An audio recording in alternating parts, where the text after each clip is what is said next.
Hello, welcome back to another episode of Seek Therapy Podcast. It's Jasmine, And America. And Jasmine Ty. and we are back.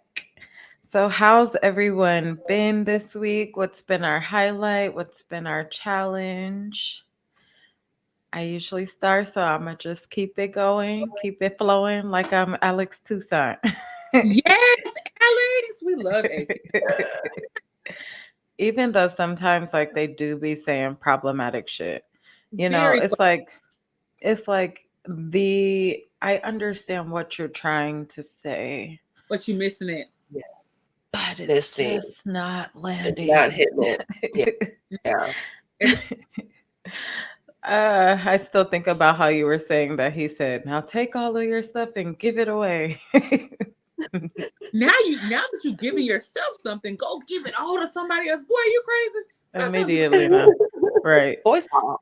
So I just want for them to maybe get therapists so then they can like see, what's a better way to say some of the things that they're saying, you know, a little self Yeah. growth.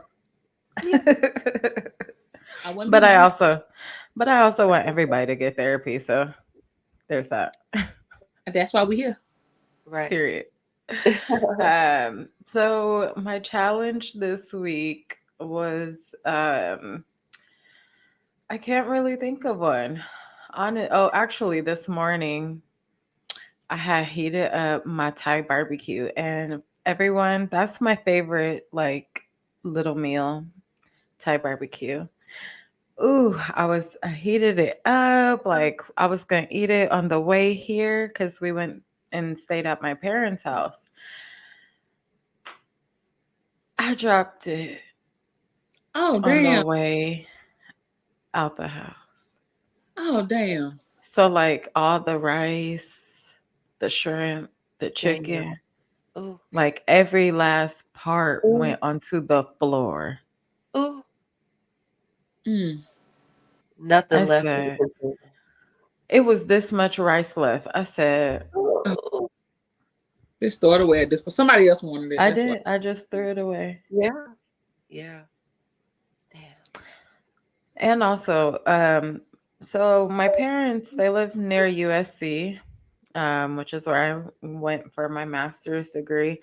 And it's in the hood. It's the hood. Like that's the hood area. It's hood. So, like they have a very nice house, like super nice. Because back in the day, that is where black actors and actresses, like Hollywood Mm. stars, that was like where they lived. Um, well, next door, they have bought this building, made everyone move out, bought this building because I believe they were gonna make like new units or something. Um, I don't know what their plan is, but they bought this over a year ago, and homeless people have gone in there, lived in there, taken up. So they boarded up, and now there's someone that continues to set it on fire. Like this is literally right next door to my parents' house. For Like what? Goodness. on purpose, like on literally on purpose. Wow. To the point that like the roof is like nothing. Yeah. And so the Gee. police continue to say that they can't do anything because it's a private property. But my parents have the ring, so you see who's doing it and you know that it's on purpose. This is like the seventh time, Wow. and they don't do anything about it. But if that was in Beverly Hills, that wouldn't have happened a second time. That part. So, yes, that. And then some of the stuff that I hear from my kids is just very, very hard. Like shit I could never fathom. So Mm. although I can't fathom it, I'm lucky that I am there and that they feel safe to talk to me about it rather than it be like someone who's out of touch, like Yeah. completely out of touch. Yeah. Mm-hmm. So that's just been a little heavy. Um, but my highlight is that one, housekeeper. Every 2 weeks, I committed to it. I was like, let's just do this thing every 2 weeks. Come on and clean the house. So that feels really good because I remember growing up and my parents having someone come and clean their house. And I remember just feeling like, oh, I can't wait until I can do that. And so now I'm doing that. Mhm. And then also we took Janae. She started swim lessons yesterday. So that was super cute. Baby and me. And we took her to the pumpkin patch. The girl's social calendar is just filled. Okay. She had places to be, people to see. Right. We love to see it. Love that. Yes. Love a social queen. Um, and then we went out, okay, like some young folk. And so I am feeling it today because that shit declines after you turn 25. Some in your body just be like, all Mm. right, you about to feel this. You thought. How's y'all week been though? What's up, America? Oh, that's me. Okay, so my week has been good. Um, I can't think of any particular challenges that have come up. I think I've just still been feeling the vulnerability hangover after last week's conversation. Mm-hmm. But that's it in terms of challenges. And that's been interesting to navigate. I'm thankful because y'all understand that a bitch was struggling. Mm-hmm. My man understood that I was struggling. My mother was super supportive through it too. So that was super helpful. Um, and then I would say my highlight this week was I took off Tuesday and got me a massage. Well, the first part of Tuesday, not the whole day. And went and got a massage, hung out at the spa during the day. So that was nice, just like something to regroup in the Yes. almost middle of the week and do something that felt good. So that was nice. Yes, we Yeah. love to hear that. And I just also want to publicly thank you for being open and honest and having this conversation with us. Because I do know that it was difficult for you. So I do want to let you know that it's greatly appreciated. Yes. Yes. And we've said so this week, but Thank you. you handled it with grace. Thanks, y'all. Mm. How you And I just doing, want to point girl? out, it's crazy because the three of us keep in contact throughout the week and stuff, as much as three grown working as women can. But we don't share these tidbits really until we start recording. And it's interesting because this week I was feeling a little, well, still, I'm getting over it now, but just congestion after going to the Renaissance Fair and wind and allergies. And the Hmm. seasons are actually changing down here in Texas and Houston, y'all. Cannot relate. So we're getting a little fall. Um, so I've been dealing with congestion, not feeling sick, but just congested. And I took off. I went to teacher seminar Monday, on campus Tuesday, getting my kids ready for this curriculum test they needed to take per the district Thursday and Friday, and because they're block scheduled. So taught the kids Tuesday. I was like, "Ooh, I don't think y'all gonna see me Wednesday." And sure enough, called my first sub. And since I wasn't really feeling sick, went to Massage Envy. I got a facial I and got a a membership there, prep, girl. a massage all on the same day. I was like, "Oh, who am I?" I had to keep myself from Yes. going to the nail salon. Um, ran some more errands and everything. Came back to work, got them through the test. Spent some time, connecting with my coworkers and everything. And found out this week that the kids kind of perceive me as like a hard ass. And I was like, Mm. who, me? A hard ass? Which is crazy because like I was the class clown in like the honors classes. And I can see that in some of my kids, and then I just have kids who just like don't give a fuck. And so yeah, I am the teacher that like will write you up. If I got to tell you multiple times to like stop talking, sit in your seat, like stuff that you already know how to do, I'm gonna write you up for it. And now they've given us access to like give the kids detention. So I'm just slinging out detentions. Who need it? Who want what? What? Not Private. giving the Who's next? So mind you, I came into the school year like almost a month in, and they've had subs. And so it's been really this first few weeks, we just got through a report card of me having to like get the reins on my classroom. And like, I see how they are. I've gone into my fellow teacher's room. So I take it as disrespect if like you're in math and you behave but in social studies you don't, or like you act like you have some sense in English, Mhm. and so once you cross my threshold, you're gonna show me respect too. And then once that's Period. established, we can start like having fun and coloring and making things because that's what I enjoyed about social studies. It was like my second favorite subject. So yeah, Really? so we're getting there. I will say seventh grade every day. It's always something. But I do leave school leaving like a better teacher each day for it too. Oh, So I good. guess that's like my Yes. highlight and my challenge. Like y'all, so like America, I got the massage this week. Didn't know that. And like Jasmine, we was I just went talking. last Sunday too. See, see, I noticed. uh, I'm into it. And then the lady who did my facial, she was a black woman. So she was just like putting me on. I knew she wasn't gonna let me leave out of there dry or ashy. So, and then this lady who does my massages now, we just got to talking. And sometimes when you get massages, it's like, it can be awkward unless it's someone that you see regularly. I've been going to Massage Envy and kind of getting different people.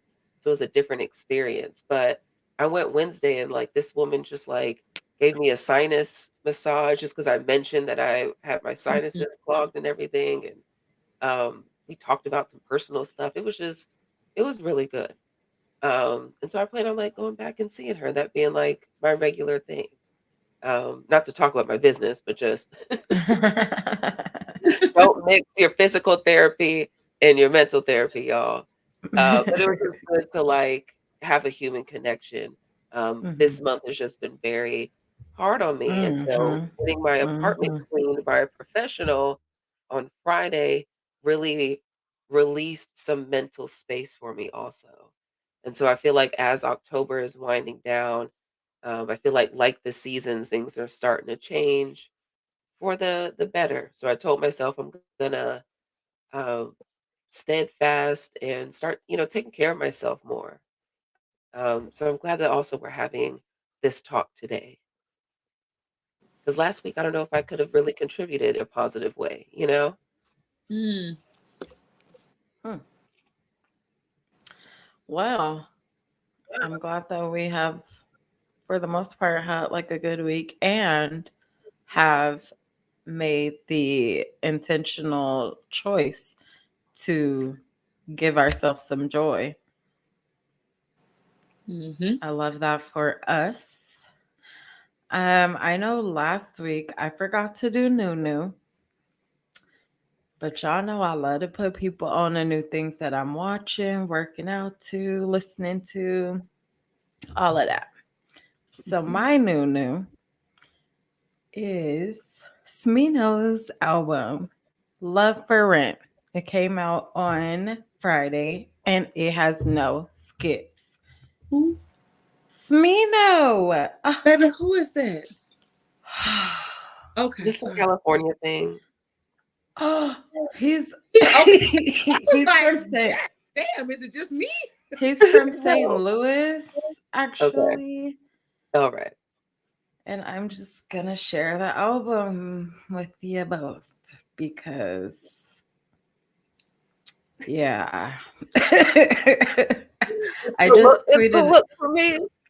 right, I just tweeted about this. I'm like, not liking Smino is a character flaw that makes you untrustworthy. Okay. Damn. What? So now I'm gonna put y'all onto all of his music. So I'm sending every. He only got 3 albums, but I'm sending them all. Y'all welcome. I'll wait before I say thank you, but thank you for choosing. Right. Yeah. What's new Thanks for for putting me y'all? on. Yes, you're welcome. For me, we have been using an app that I found on TikTok. And it is the Agape app. And so I'll say this: I'm really big on journal prompts and questioning. If you come Me to too. here, baby, we're gonna have a card game going. It's We gonna ask gone. everybody questions so everybody can get to know each other. And so Agape is an app for couples, and the focus is just around hell, whatever. So there's like a wide range of questions, and they're just healthy relationship questions and checkpoints that you can have. It has notifications, so once you respond to a question, it alerts the other user that you've responded, and now it's their turn to respond, and it just allows you to go back and forth. um this has been helpful. I feel like that's response to me because I'm about to get into it. Right. My- Let's take me um but it's been really helpful because, oh yeah, I don't know that. Okay, we don't live in the same city. We're not in the same house. So You did say that. okay, good. So having this checkpoint there so that we can daily engage. We talk all day throughout the day, but we talk about what you're doing, how your day, how you feel, and all that kind of stuff. But this allows for a very intentional checkpoint. So I get a notification every day at 1 o'clock. I think for some reason I'm first to go, I guess because I'm the one who was like, oh, let's do this. And so every day I answer the question that they have. After my response is completed, then he gets a notification that it's his turn to respond. He then reads both the question and my response, and then he responds. Um, so I think that has been super helpful. His words are, "This is what happens when you date a therapist." I mean, baby, walk relationship Hey. and healthy communication, baby, because this is what I want to do. Um, Right. the app, maybe I think she's a therapist. Hmm. If she's not a therapist, she's a coach of some. Um, but so far the questions have been impactful and helpful in between those times where we're not face to face. So that's been nice. So that's my new. And it's Nice. Agape, Agape. I just downloaded it. And I love that for y'all. Nice. I just wrote it down too. I don't know where my What phone is about at the you, moment. sis? My new has really actually just barely been getting back into Pilates. I fell into a funk and stopped going. And so this morning I finally was like, you know what? I'm not going to cancel this class. I'm not going to flake on myself. And so I got up and I did the damn thing. So rather than kind of being in that rut that I've been in where I wake up uh, and I'm looking forward to doing this pod and then I kind of shut back down afterwards. Uh, Now Mm. the pod is like something that's on my list of things that I'm doing today, and not list of like, gotta do it. It's just I woke up, brushed my teeth, washed my face, went to Pilates, went to the store. I decided for work tomorrow, I'm gonna be Maleficent and really play into like the bad bitch that the kids think I am. I mean, which the kids think I am. And so, yeah, and then now I'm doing this, and I'm with you guys. So yeah, that's my new. Is just kind of getting back into the groove. My dad and I had I don't know if I mentioned the sinus headache. I got it while I was driving, and I was on the side of town where my parents live. Um, and so I went to my dad's house in distress, like, help me. And I think he likes going into daddy mode with me even when I'm 30. So I ended up, like, falling asleep with an ice pack on my face, while my 14-year-old brother was trying to figure out how to boil a pot of water so I could, like, stand over it and stuff, and between him trying to figure out Oh, how to turn on the gas stove and at what point the water was boiling, I just passed out. I was like, if I go to sleep, the pain will go away. So I woke Mm. up, and my dad and I ended up having uh, a really good conversation. I was being, like I said, once I last year I set boundaries with my dad, and him being respectful of those boundaries, our relationship has really been good. And so we ended up Good. just having a talk about how I've been feeling since losing my little cousin, and he was just like, you got to keep living life. And Mm. so uh, I just I got to take that wisdom, and I got to live life and actually live it and not be stagnant in it. So that's my new is I woke up today and decided to start back living. And we love to see it. Oh, what?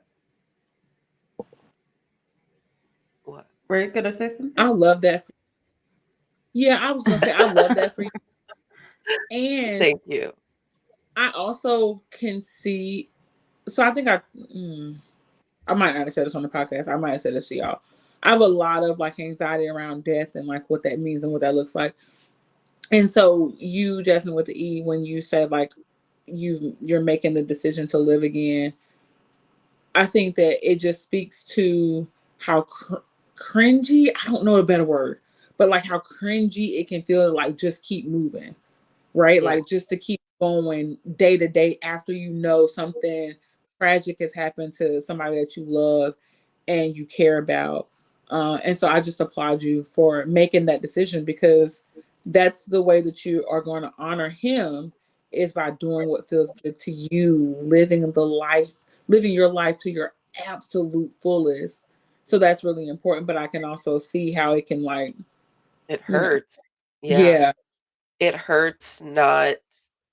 I still can't wrap my mind yet around I've loved someone their entire life. And like that was it. And you had to be there because like my kids won't get that. They won't get to meet him. You had to be there for the 23 years. Uh, Mm-hmm. my cousin says it beautifully, his older sister, that God knew the time we were going to get him. Because I'll be honest, I'm still mad. Uh, I'm in the in between that place of like God's reason for it, but also just he shoulda, coulda, woulda been here. Mm-hmm. So I just, yeah, but thank you. It's just, it's my first one. I was telling my dad, I was like, well, it's my first time feeling this going through grief. So maybe the next time it'll be easier. And he was like, no, it doesn't Nope. get easier. You just learn No. how to live with it. He was like, that's it. So thanks, Dad. And daddy's on to something because that's how life is in general. This shit Yeah. doesn't get easier. I can't speak for Right. y'all. I've gotten Yeah. older. The fuck? And it's like it's Right. not No, easy. seriously. It's just like, okay, I Yeah. have to adjust in a different way. Right. Ooh, it's crazy. We just out Mm, here trying to figure it out. yeah. Hmm. But it's how we Um, show up for ourselves in those times. It's just right, the process of figuring it out. right. Mm, And so finding that balance between giving yourself grace, right? And knowing that you're not going to be your 100% self every day, right? right. Right. But Mm. also forcing yourself sometimes to do shit that you don't want to. Sometimes. I'm like being the keyword because that 4:50 alarm every morning is disrespectful. It is.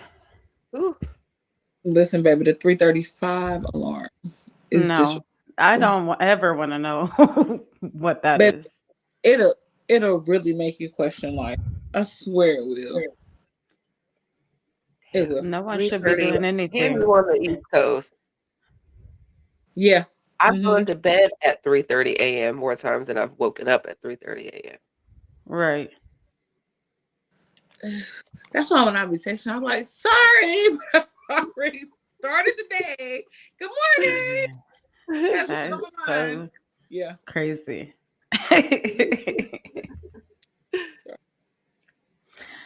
um, but we wanted to kind of just talk about the importance of having that healthy relationship with yourself. Because once you have a healthy relationship with yourself, then you can have healthy relationships with others, right? Um, that is my favorite thing to work on in therapy Mm-hmm. because it is very easy, especially if you have grown up in a house where your parent is your first bully, right? For that inner voice to be that degrading yourself, being super hard on yourself. Mm-hmm. And so helping people to unlearn that and, get some better habits for themselves is just like chef kiss. Like you about to be out here thriving. Mm-hmm. America, what made you want to discuss this? So, to me, cultivating a healthy relationship with yourself is one of the more important topics because I think it's something that we don't talk a lot about in terms of like social media and society. Um, most of us, many of us, especially if you identify as Black or a woman of color, a lot of your existence, for the most part, has probably been around how you show up for other people. So if you've grown up in the church, the conversation is, oh, we offer people compassion. We Hmm. offer people grace. We show up for people. We do for people. We, in the words of AT, we give people our all. And Right, so that has been most of the conversation. If you're a woman, you've been conditioned in some way, shape, or form to believe that your job is to be the martyr and you are to care for other people. Um, One of the examples that I use with my clients is I always ask them, what's the first toy that you ever received? And hands down, everybody's first toy, for the most part, is a baby doll. And when you get that baby doll, you are taught that you are supposed to care for that baby doll. You comb its hair, you dress it up, you take it everywhere that you go. You feed it if it's the baby alive, like you really show up for this right, doll. And so you learn at a very early age, you're conditioned to believe that your existence is around this doll. And then we take that and we translate it into all of our other relationships. So we learn how to care for this doll and then other people, but rarely do we learn what it means to care for ourselves. What does it mhm, mean to really build a relationship with yourself, to nurture yourself? Many people don't know because we mhm, put our needs to the back burner and we center everybody else. So to me, it's really important that we understand that while we've had amazing conversations on the pod about relationships with other people, romantic friendships, we've talked a little bit about workplace, a little bit about family, but the root of it all is understanding that when you have a healthy relationship with yourself, it is going to impact the relationship that you have with other people. Yes. point blank, 100%. period. Yeah. So that's why it's important. And I don't think we give a lot of credit to that. People, at least for me, will come to therapy and be like, most of the people that I see are people who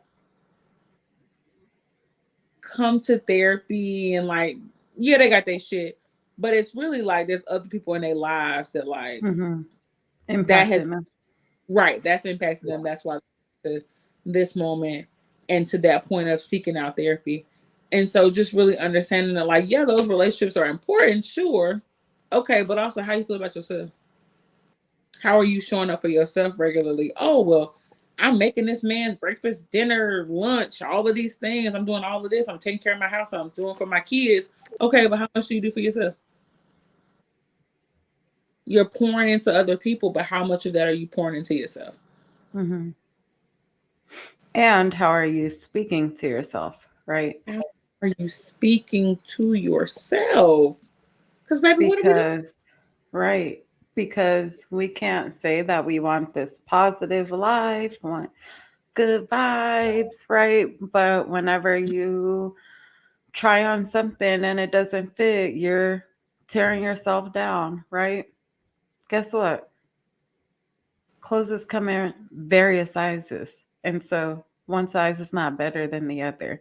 And so, really giving yourself that love and that comfort, is so necessary because Mhm. people are going to say do whatever they want, right? But why are we okay doing that to ourselves? Right. Absolutely. And when you have a stronger relationship with yourself, you are going to be able to check those negative self thoughts, but you're Right. also going to be able to set and maintain your boundaries. You Yeah. are not going to accept the bare fucking minimum because you recognize your worth. Right. You're not going to let friends play in your motherfucking face and play about you. You are going to be mindful of your interactions with your family. You're going to be very vocal. Yeah, vocal. You're going to be Yeah, very you're vocal gonna. about needs Right. because you recognize that they're important. Right. And there were air quotes for our listeners around friends. Friends. That part. Friends. Yes. How I this many all others harkens for me back to the quintessential quoting RuPaul Charles. If you can't love yourself, how in the hell you How the gonna love hell you somebody gonna love else? somebody else? Can I get an amen up in here? Amen. Amen. Get the people together. And yes,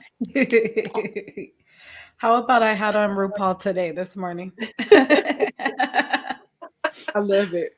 I I don't blame you fucking for love it. that. Yeah. But it's you have to show up for yourself before you can show up for other people in a healthy way.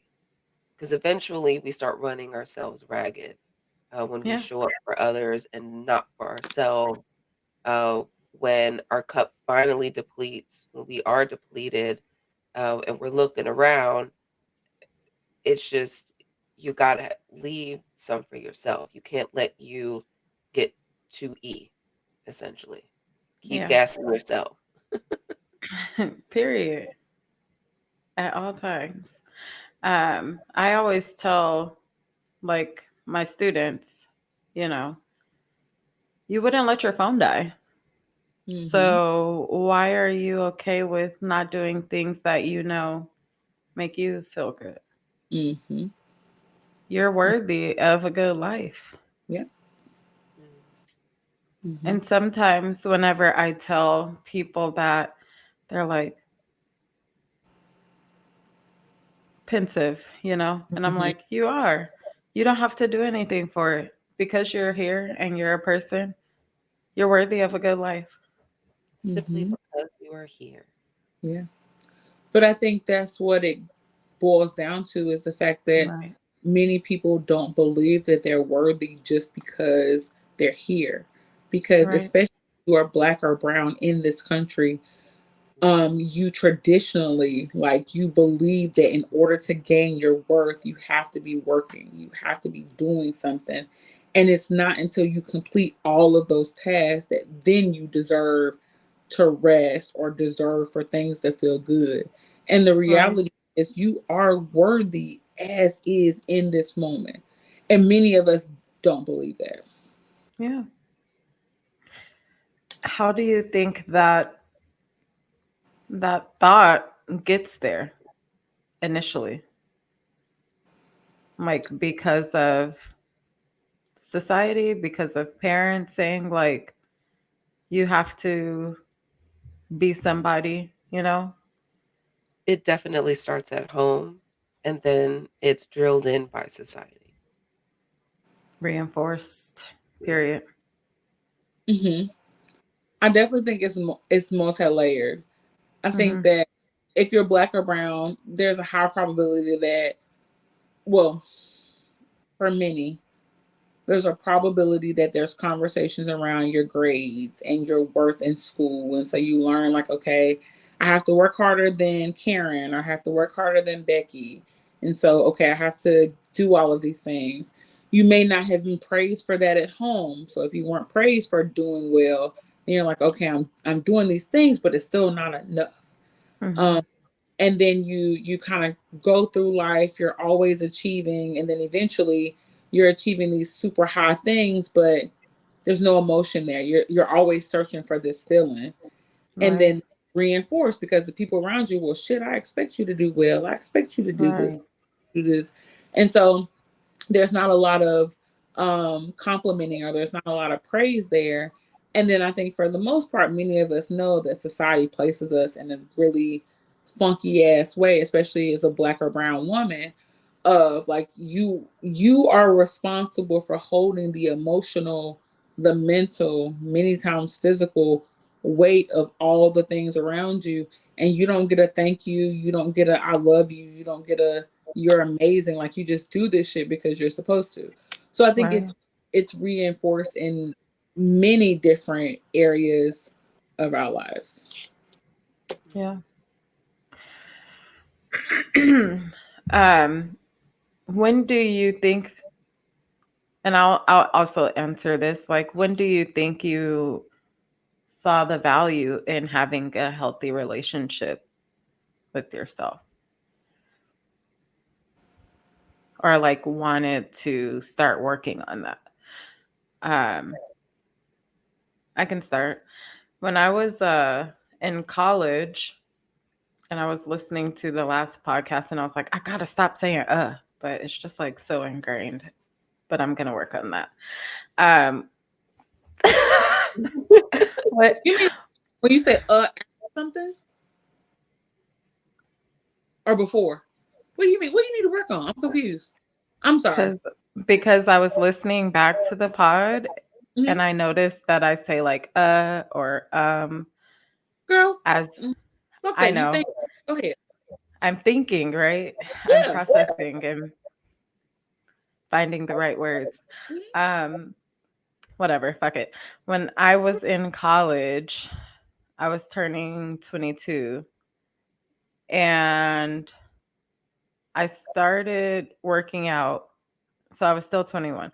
I started working out and I noticed a drastic mindset change, like the life changing. I was literally in the gym one day and I was thinking, you can really have like the life that you want. Like you can be a positive person. You can, like, just because in high school, middle school, like you were negative, you also were depressed, right? But not knowing that or having anyone to work through that with. Mhm. So it came off as just like being angry, right? Fast forward to college, I'm working out. I'm like, oh shit, I can like see the benefits that they be talking about online.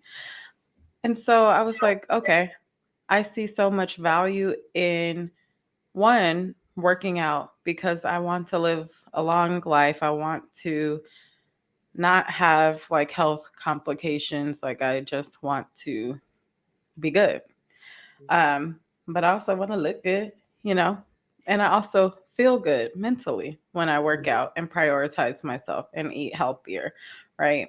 And so I'm like, okay, I'm going to just have a lifestyle change because the whole thing that made me start working out, I went to the doctor's office and I'm short.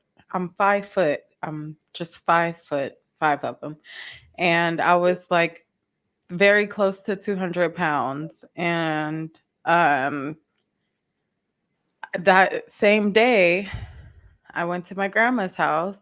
And the first thing she said was, "You too short to be fat." Grandmas are just, you know what? My granny does the same thing to me. No tact, but you gotta love them for it. But you you also like have to keep in mind how hearing that impacts you and how you view yourself. Right. Right. And so, in something that you think is helpful, the intent is helpful, right? You want me to make some changes, but the impact is harmful as hell. Because to this day, that was over 10 years ago, and I can recall how I felt, Yeah. you know, what was going on. And these are just, things that people think of. And I know, especially in the Black community, who parents,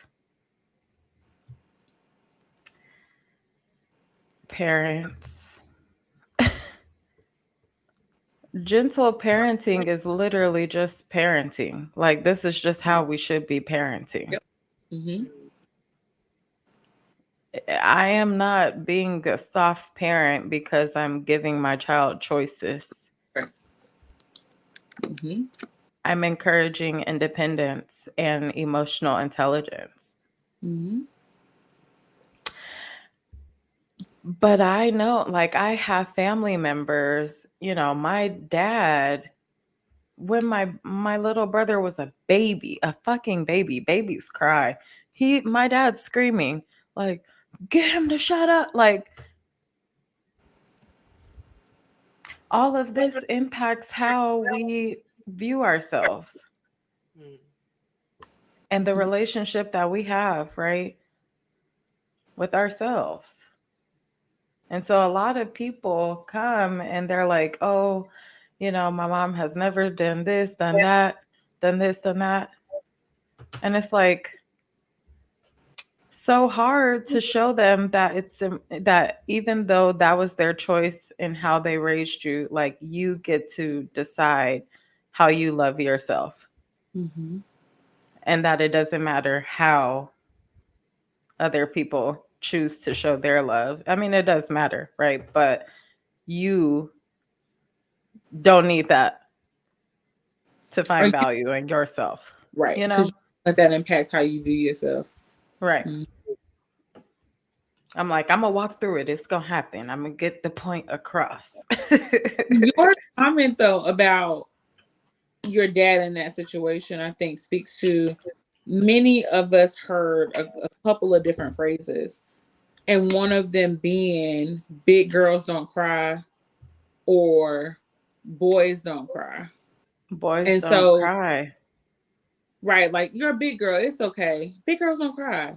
Or some of us may have heard, "You're crying. I'll give you something to cry for."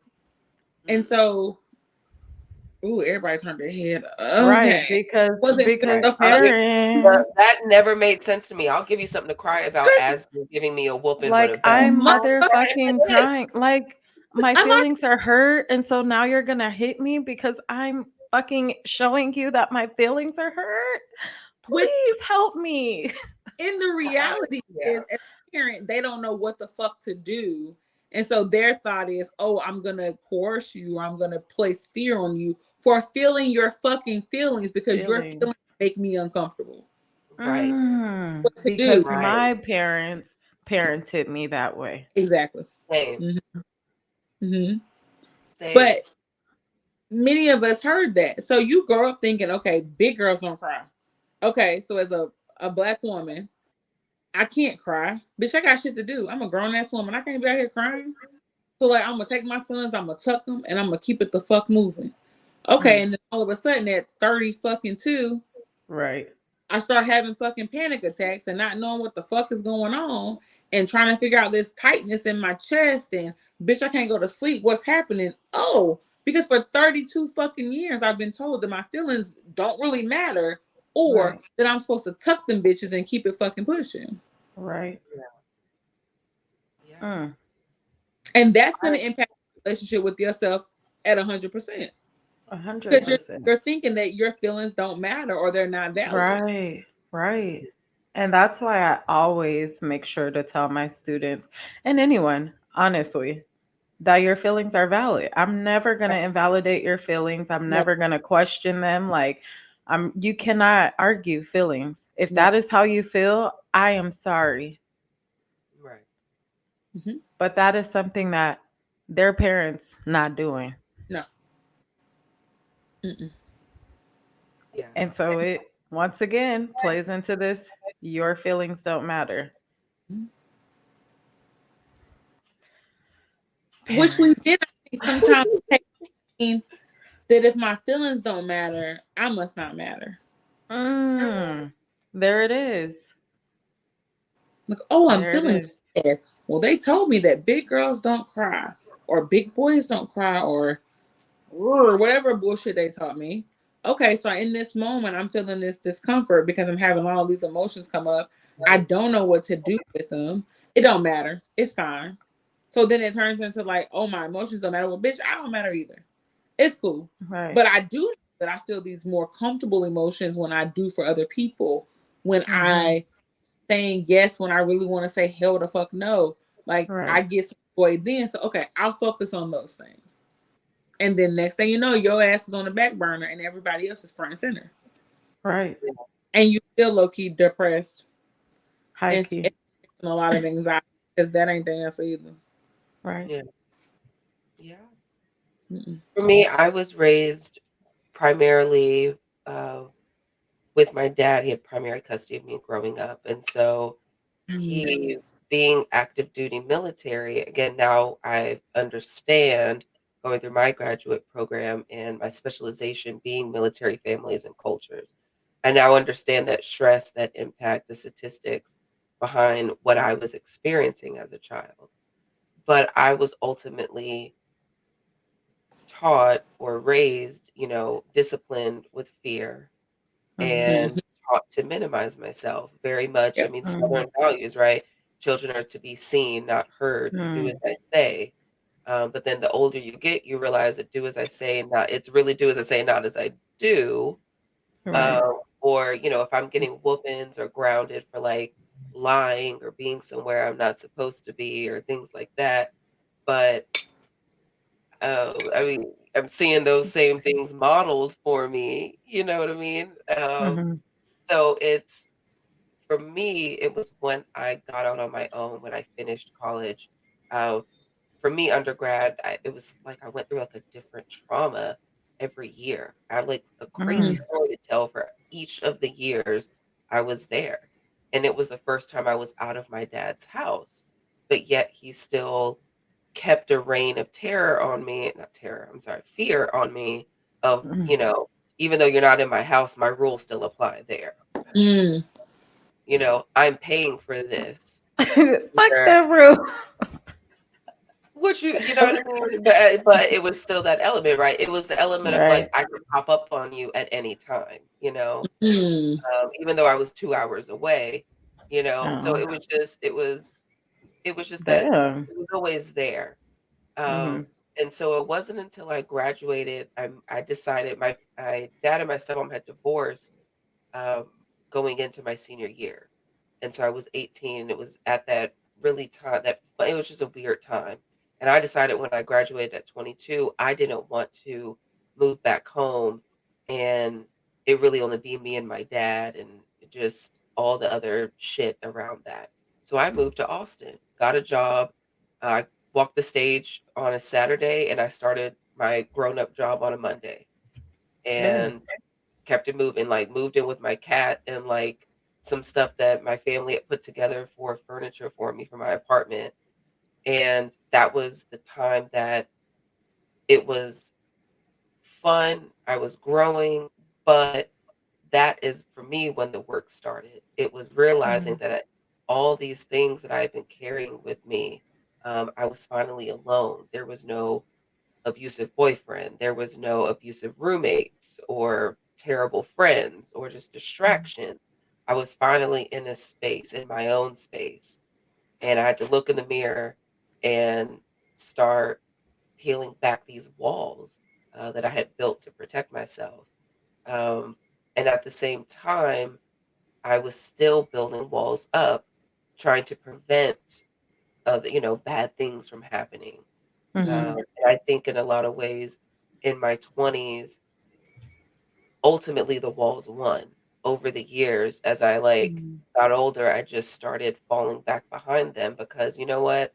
Like my mom always said, if I'm treating myself fine or if I'm content by myself, Mm-hmm. then who needs the extra, inviting someone else in invites all the extra bullshit, basically. Right. Right. But is that a healthy way to live? Not for me, it's not. I enjoy people. I enjoy connection. Ultimately, connection is what bounds us as a species. So if you're not getting that connection, you are unable to thrive at the end of the day. Mm-hmm. Mm-hmm. America, did you say like when you started to see the value? I didn't. Um, But I points were made. Points I were think made for sure. started to see the value after the breakup that I talked about 2 or 3 times ago. And then I moved to Durham and I was here by myself. And so during that time, I just had time, space to myself. And I think that's really important on many of our healing journeys is having the time and space to yourself to really think about who you are, who you want to be, what Mm, that looks like, and really understanding your value as is. I think comes from that. Like well, everybody's childhood is different. So I won't say that all of us established independence at different times.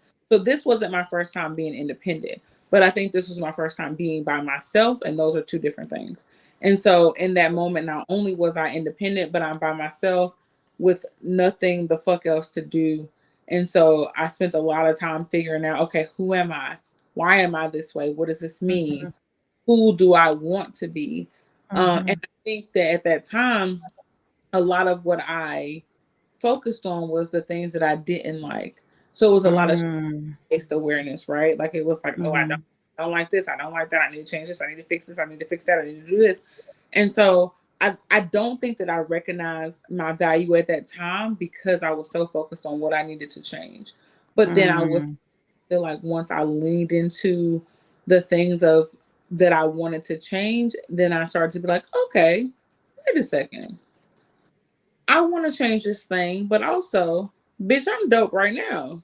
Like I'm right. good right now. And the two can be true. Yeah, like two things can be true. I can both want to change this thing about myself or improve this thing. And bitch, I'm me. And the fuck you thought. So those things were happening at the same. But I think the understanding of value, oddly enough, while still developing, honestly, I think really clicked when I started doing this work with other people. Mm, So having these conversations with women who look just like me, who have very similar backgrounds, and it's like, well, damn, I can spot your worth like that, and I can explain to you what that looks like, and we can mm, these things. But like on the background, I'm like, well, damn, fuck going on. So I think for a lot of it has been me doing that work alongside the people mhm. that I support has been super beneficial. So I would say honestly, it probably clicked. No, that's not true. I feel like I knew it was there, but I don't think I really leaned into it until like the last 3 or 4 years. Mm, So yeah. ending your 20s, going into your 30s. Yep. Okay. Hmm. What about And you, it was. Jasmine? Go ahead. I'm sorry, Hmm? America. Go ahead. I was gonna say, and I think that a lot of that honestly happened oddly enough in solitude. Cause like Mm, 20, well, 25, 6, I lost all the weight. I'm in the streets, baby. Heck, look at me, what we doing. And like The mhm, big world. attention is coming, and I'm still like, I mean, I guess, okay. And mhm, then, grad school happens, all these things, and then like I'm in a really good place, and then I started to separate myself from other people, or maybe people started to separate themselves from me. Shit, I don't know. And then so I started having more time to myself, and that's when like I'm like, wait a minute. Okay. Yeah, bitch. Like, might low key be that bitch. Like, okay. And so it's been a process, but I think it happened a lot in that time with myself because I chose to make that time self-reflective. And I Yeah. chose to be mindful of what was happening, Intentional. very intentional. With even though people told me that I was selfish during that time. Oh, well. But that was the time to be selfish. But Right. I think what hangs up most Black women. I have yet to meet a Black woman in therapy who hasn't said like taking care of if I do for me, that makes me selfish. If I'm caring Mm. for my like people are gonna think I'm selfish. I'm a bitch. I don't care about other people. Girl, fuck them people. But also we have to be mindful of the words that we use because selfish means that you don't okay. The digestible version is selfish basically means you don't care about other people's wants or needs. But if Right. Right. you're worried about this, you clearly care about other people's wants and needs. And so you're not being selfish. What you're doing is you're being self-full. And so you're caring Mm. about what your own needs are and you're showing up in that way. And I Hmm. tell people all the time, like caring for yourself doesn't mean fuck them people. It can, Right. Right. but a lot of it means I care about me too. Right. I'm going to show Right. up for and what is left or what that looks like, I will then show up for you. But right now, baby, I'm doing for me. Hmm. Right. And that's not a Being bad. self It's not. Being self-full is simply saying I matter. I matter in every relationship I have with everyone else. But Mm-hmm. first, I matter in my Yep. Period. relationship with myself. Yep. Matter. Mm-hmm. Yes. That's all. You, Yeah. you said something that triggered something for me. Um, you said you had to reflect on who you are, who you want to be.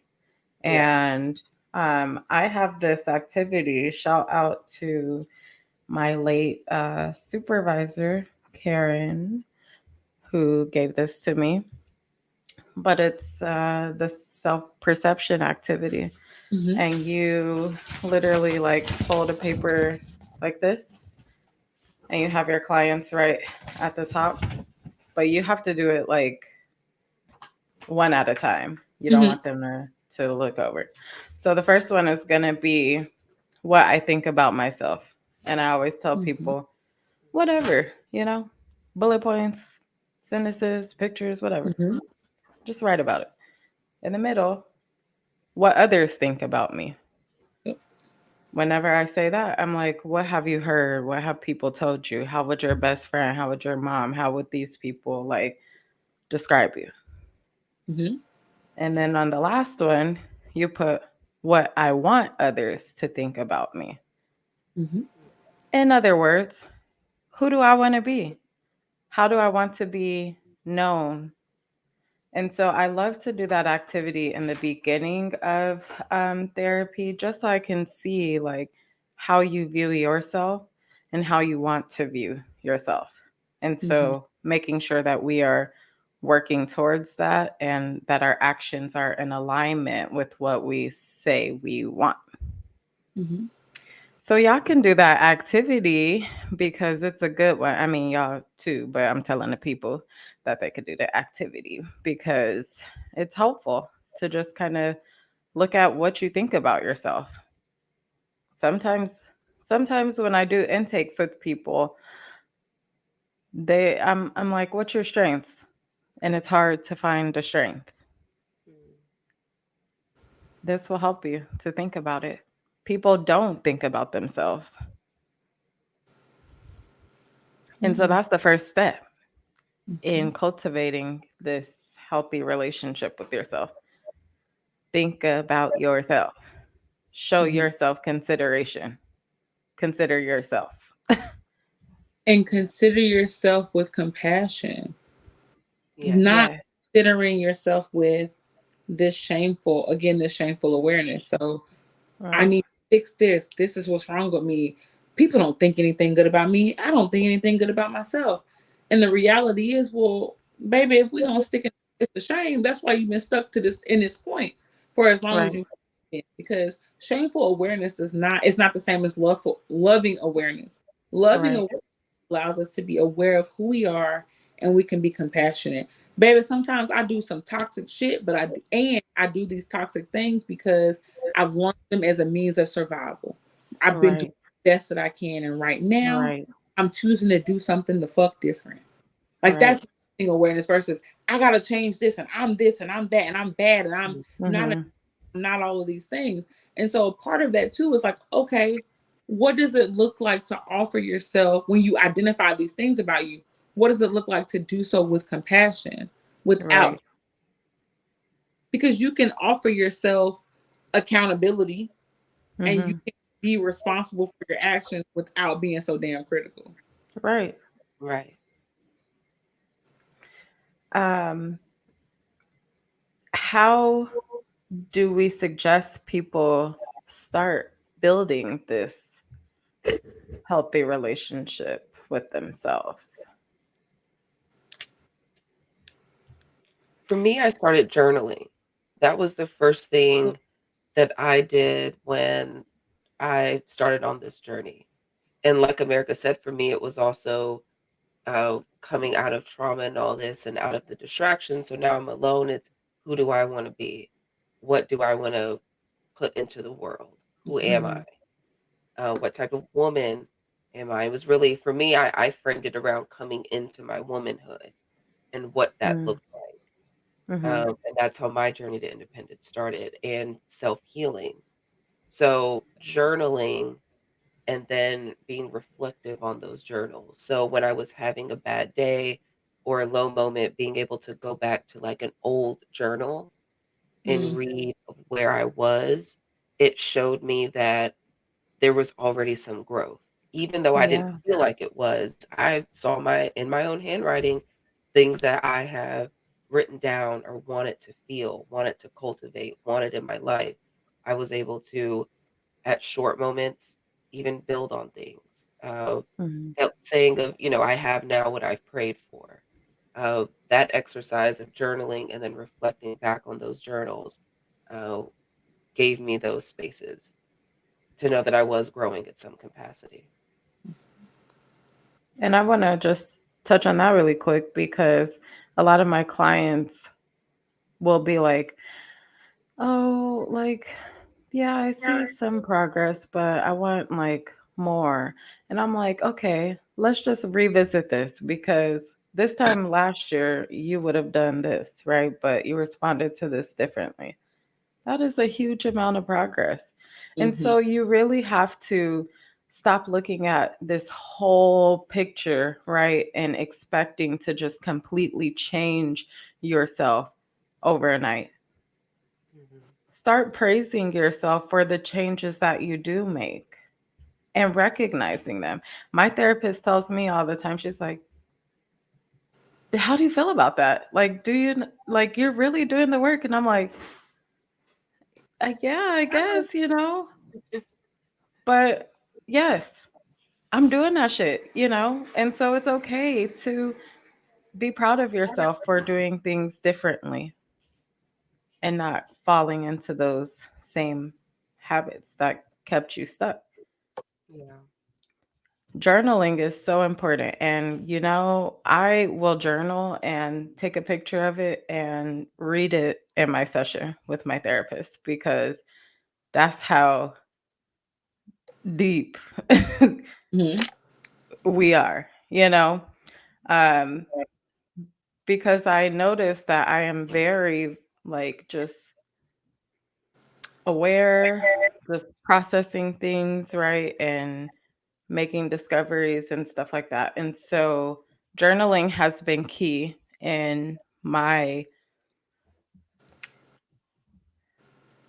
important, um, the most important relationship building, right? Mhm. Um, Taking care of myself physically, getting therapy has been helpful, but I am honest with my therapist. So you have to be honest with your therapist. hmm Like you if you're not making like the changes that you want to make, maybe look at how you are showing up in therapy. Mm. The Mm-hmm. things that you want to keep to yourself are probably things you need to talk about. Mm-hmm. For sure. Because chances are there's a little bit of shame there if you're trying to keep it to yourself. Right. Right. And then there's another level of self reflection there Mhm. where if you're thinking about this version of yourself that you want to be and you're feeling like you're not making any progress, you thinking about this up against this fairy tale version of yourself, Right. Right. some shit that's non existent, doesn't make sense, unrealistic, or Right. are you judging this, judging this against who you were a couple of months ago? And I think Right. I will tend to focus more on this ideal version that they have themselves. A person who never experienced triggers, a person that's Mhm. always positive, always gets 10 plus hours of Right. sleep, that works out every single day, who drinks a gallon of water every day, who takes 12,000 steps, who doesn't engage, who makes 6, 7 figures. Like, okay, are some of those things possible for you to do? Absolutely. But like, Right. are they realistic for where you are at this present moment? No. No. So you're gonna fail every time you're comparing this version of yourself to this Right. made up version. So we got to be mindful of that too. Right. And we talked a little bit about like the expectations you're placing on yourself. And so Mhm. just making sure that you're not expecting the fucking most, you know? You should Overnight. definitely right, overnight. Like, please, please. I Mhm. remember I used to have student like child client. I'm like, what are they called in real life? Child clients, um, who their mom would be like, oh, like they still doing this, like they not fixed. Mhm. First and foremost, they're not broken. They're not anything for me to try and fix. And second, I don't fix anyone. Right. So, Mhm. um, but also journal prompts have been helpful. Yeah. Mhm. Freestyle journaling is helpful, but also like specific intentional questions are helpful for me to just kind of reflect on some things. Mhm. Yeah. What about And for y'all? Well, I would Jasmine say said. Hmm? what's been most helpful is acceptance. Hmm. Like accepting yourself for who you are in your essence. You're human. You're gonna make mistakes. You may have come from a traumatic background. You may have traumatic experiences. Understanding that these things are going to impact how you show up now, they're going to impact how you see yourself, they're going to impact the behaviors that you engage in. And instead of actively fighting so hard against those things, some of those things, getting curious about them and accepting them as is. Because if we want to create any sort of change, we can't change a damn thing without accepting who we are and why we are that way. When Right. Yeah. I tell people about, when we talk about healing journeys and we talk about therapy, people are always like, oh, so you're going to fix me, like you said, Jasmine. And I'm like, no, my goal isn't to fix you, and that shouldn't be yours either. To me, this Right. is about returning to yourself. Who are you? What are your triggers? What are your needs? What are your expectations? What are your wants out of life? How does your childhood show up for you now? Like, this is about really getting to know yourself and love Right. yourself in spite of In spite. messages that tell you that you shouldn't. Right. Yeah. Right. I had a And professor. Oh, sorry. I just wanted to give a good analogy because you guys are touching on good points of when you go to therapy, your therapist isn't there to fix you. They're not there to give you advice. That's not what we're trained about. Uh, you already have the tools. We're there to teach you how to use those tools and skills to cope with your experiences. I had a mhm, Mhm. professor give a, a a good example that if you visualize life as a locker, and as we go through life, we're putting in different things into this locker. And eventually it's going to be harder and harder to close the door of the locker. And what therapy does is simply taking the time to take everything out and properly give it its place so that it's just easier to close the door. Nothing is removed, nothing is erased or thrown away because your experiences are what they are. They make you you.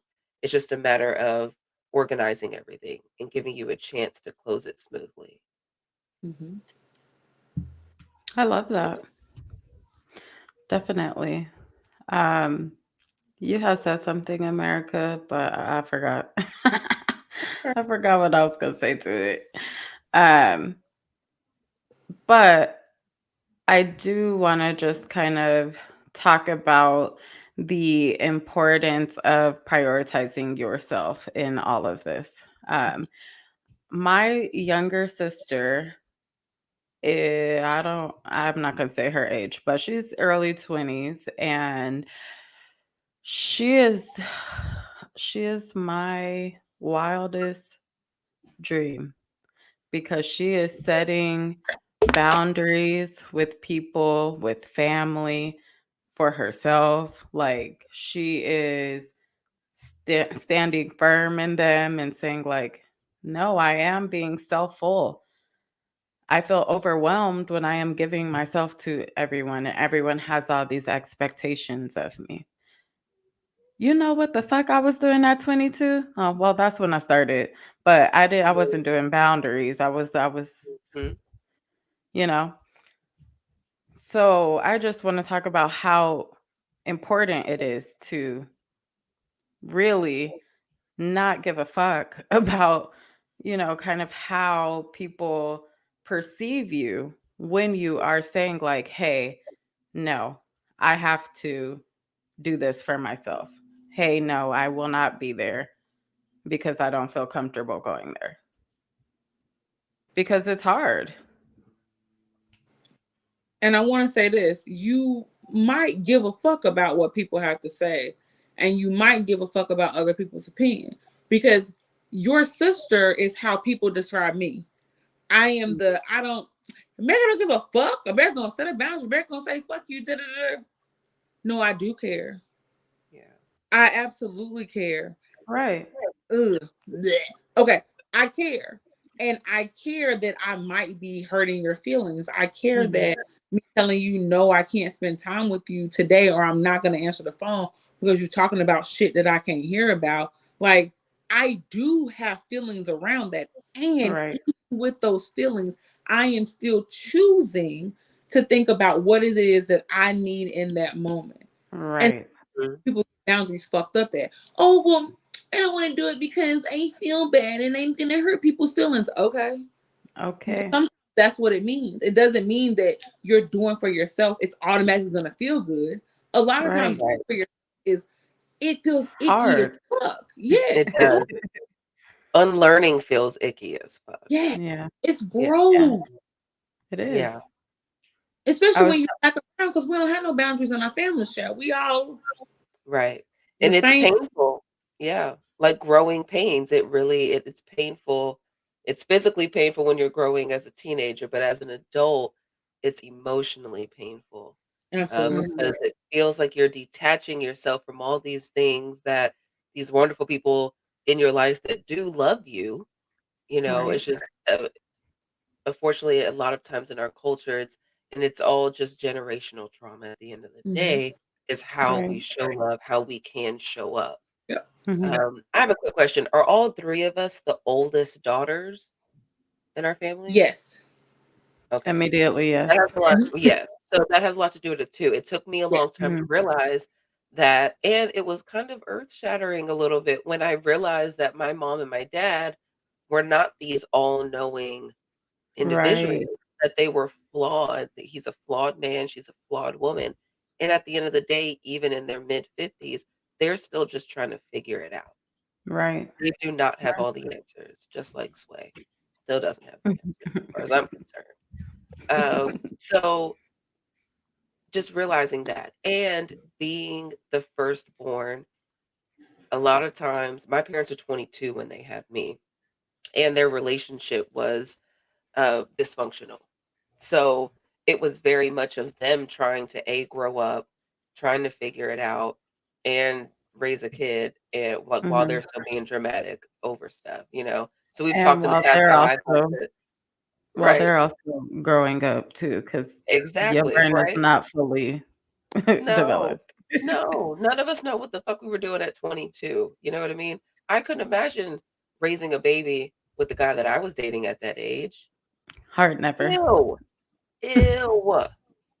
You know what I Heart mean? never. So I just, while we are going through this season of growing and unlearning America, all these things for ourselves, that was a part of it for me, is acknowledging that all the hurt and resentment that I was carrying around from my childhood, that I was ultimately just, a lot of that came from my parents. And Mhm. my parents are 70s kids. It was rough in the 70s. They were raising their kids a little different. And Mhm. that's what they knew. So they tried to use that with me. Right. Um, and yeah, how you said earlier, like, turning off your feelings, or don't cry, when you're Mhm. hurt and stuff. And that was like a big contention with me and my dad growing up, because I'm going to feel my You a feelings. Cancer, I'm going to right. talk about it. Exactly. And he's a Gemini. He's a June Gemini. They're crazy. Oh, You know what I right. mean? So it was just, man, like, it has taken us time to get it Yes. together. And we are getting there. And I know that the boundaries and the things that I'm setting up with what I need from him now in my adulthood, while we can't make up for the hurt in my childhood, I know, Right. I'm confident that when I have kids, they don't have to deal with that. They're going to Right. get a different version of him. Um, and so for that, I'm thankful. But man, talk about growing pains, emphasis on Yeah. the Definitely. And I think it is important to note that you do have to acknowledge and know that this is going to be the hardest work. I tell my clients all the time, like, yeah, I never said it was going to be easy. Mm-mm. No, this shit is Not. going to be hard. But Yeah, you have me so that we can navigate this shit together. But just know that it is going to be hard. And so you have to be on top of your self care. You got to, yeah. right?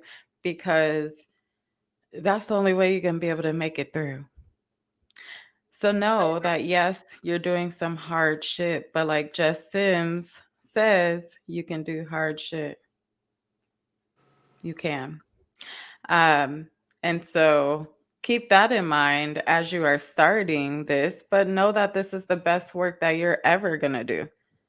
Mhm. Because once you get that healthy relationship with yourself, baby, it's up. It's up and it's motherfucking stuck. Yeah. Mhm. I love that. Do we have any other tips to give the people for cultivating that super, super important relationship with themselves? People say that having a healthy relationship with themselves is hard versus having a relationship with other people. And I like to tell them it's because also of their critical voice. So the critical Mhm. voice you have with yourself, you don't usually have with other people. I mean, Right. sometimes. But you're usually not with another person pointing out all of their flaws and everything that they're doing wrong. But with yourself, you are, because your inner critic is super loud. And so if people don't hear anything else, I think it's important for them to hear that they need to be mindful of their critical talk. Be Yeah. mindful of internal dialogue.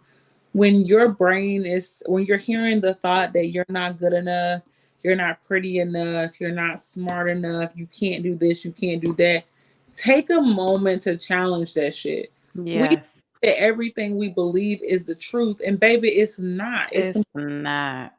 So get curious about it. Where's this thought coming from? Where have I heard this before? And is this what I actually believe to be true about myself? Or is this some bullshit from somewhere else? And so Mhm. really just paying attention to that. And I don't really go into the whole CBT bullshit, especially for Black women. But I do think that here it's helpful to say, okay, I think I'm not good enough. All right, is that true? Is it true that Right. you're not good enough? Well, let's define what good enough means. Let's define what smart enough means, pretty enough means, and then let's get really curious about what's happening here. And what's Mhm. the role of this inner critic and this voice in this moment?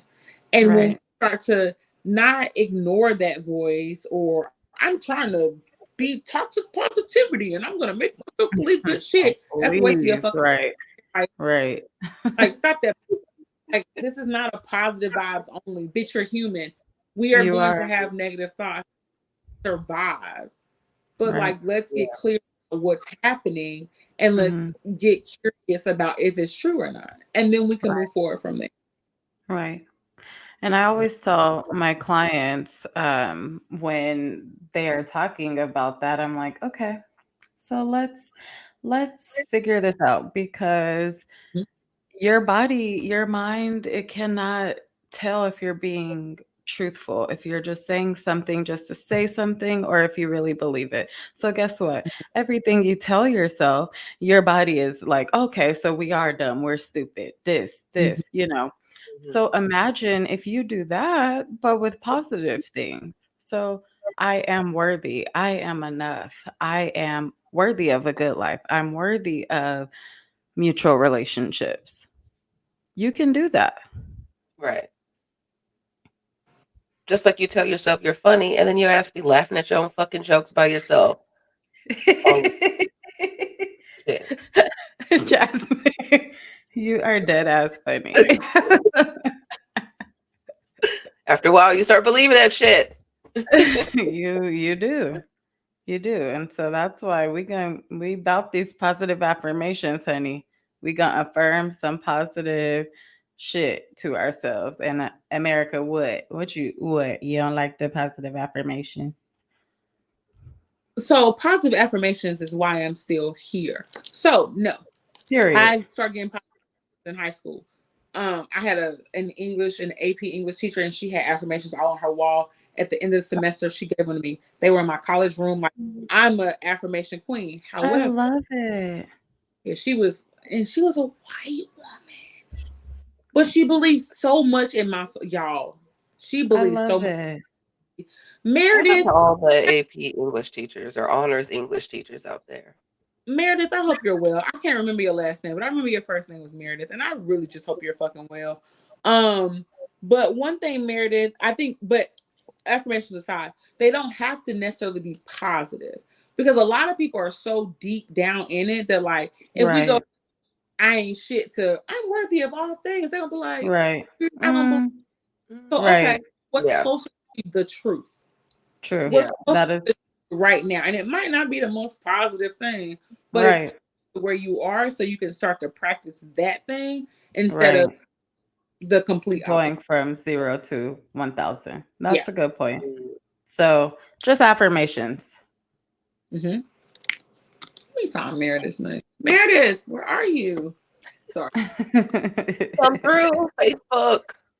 because Meredith was really that girl.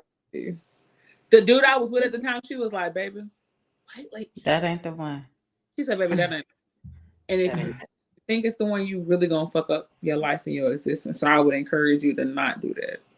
That's mm. what yeah, And of that's course, what I had people her, need. but Right. her, she put But that. be knowing.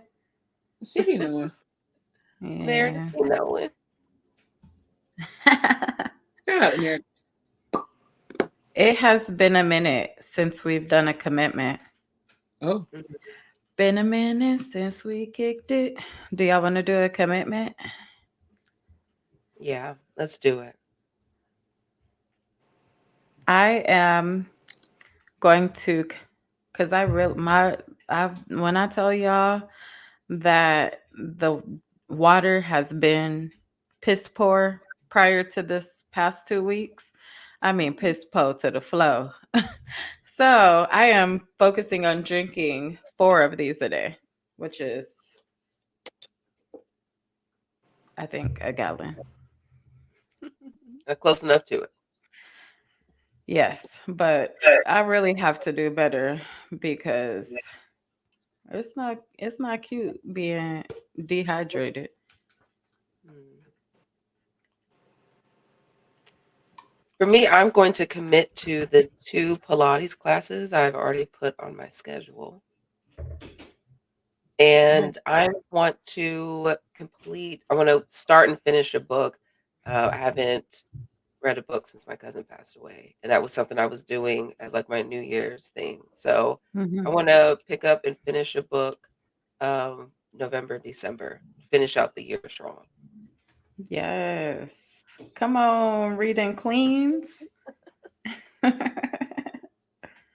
So this is what I'm gonna say. Like a different type of bitch, but that's okay because I think we've already established that I'm a different type of bitch.